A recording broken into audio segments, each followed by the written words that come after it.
What are your chances of contracting COVID-19 at a graduation party or family barbecue? Turns out Georgia Tech has a tool just for that. So putting those events into context, he would say, what is the probability at a small concert? What's the probability at a wedding? So you can sort of plan around what you would normally be doing. You can use the sliding scale and click on the map to see the risk in a certain county at an event with a certain number of people. For example, let's say someone wants to attend a wedding in San Diego County with 100 people.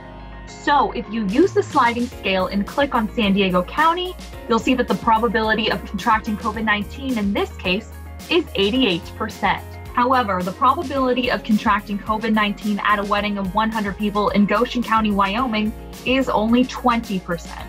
The risk is not necessarily the same wherever you are. The risk isn't homogeneous. So showing the spatial variation in risk is very important. The team of 5 people does research on mapping and spatial analysis. So taking in data with a spatial location attached to it to study patterns. So the data sets are mostly on population, so what the population of the county is, what the cases, number of cases per county each day that changes, and we get that data from the New York Times.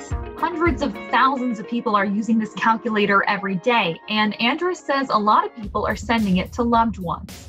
And maybe we all have somebody in mind who is sort of on the outlier of doing more things, going to weddings, hosting weddings, having large gatherings, having rallies, for example, political rallies, and make them kind of stop and think, this is a riskier thing than I realized. And you can actually measure this risk.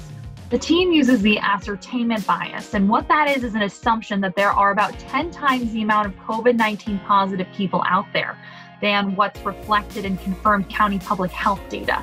However, Andrus and her team are thinking about tweaking that in future versions of this tool. Allison Royal, News 8.